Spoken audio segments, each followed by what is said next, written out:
Planification familiale. Augmenter la prévalence contraceptive à 60%. Madagascar vise d'ici 2030 à augmenter la prévalence contraceptive moderne à 60% et à réduire les besoins non satisfaits en planification familiale à 8%.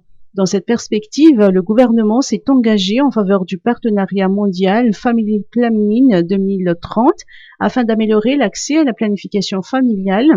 Le président de la République, André Duène, qui vient d'être nommé par le ministère de la Santé publique champion de la planification familiale à Madagascar, a présidé la table ronde qui s'est tenue aujourd'hui au Novotel. Écoutons un extrait. Dans notre objectif VEDRAM ou engagement numéro 5, l'État malagasy est déterminé à relever le défi d'assurer un service de santé de qualité pour tous à travers la mise en œuvre de la couverture sanitaire universelle et le renforcement de la planification familiale. Actuellement, nous pouvons le constater, tant dans les grandes villes que dans les milieux ruraux, la croissance démographique est exponentielle.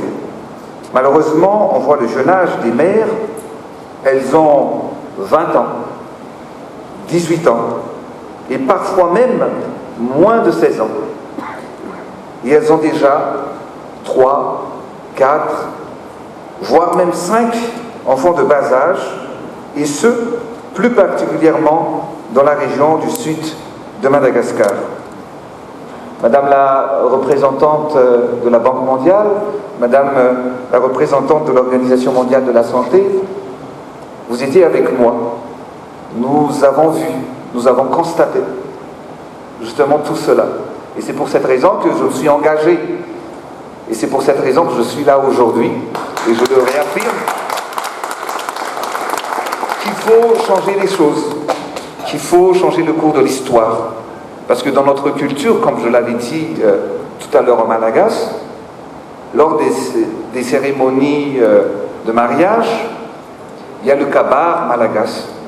Et dans notre kabar malagasy, dans notre culture, on dit toujours, le souhait c'est que la famille, en fait le couple, devrait avoir 7 filles et 7 garçons. Et aujourd'hui, je disais qu'il faut changer tout cela, il faut dire qu'il faut avoir l'enfant dont la femme, elle souhaite et dont le couple, il souhaiterait avoir. La planification familiale contribue à réduire le taux de mortalité maternelle et infantile et à éviter les grossesses à risque et non désirées. La méthode devrait être vulgarisée de l'avis du chef de l'État pour ses retombées économiques au profit non seulement des ménages mais également du développement socio-économique du pays.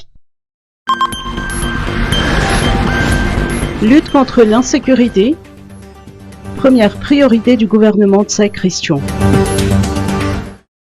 L'insécurité grandissante et l'escalade des violences qui prévalent dans presque toutes les régions inquiètent le gouvernement. Lors de sa visite à Mourdave, capitale de la région Ménabé, le Premier ministre Christian Tsai a réuni les représentants régionaux des ministères et a recueilli leurs doléances et aspirations.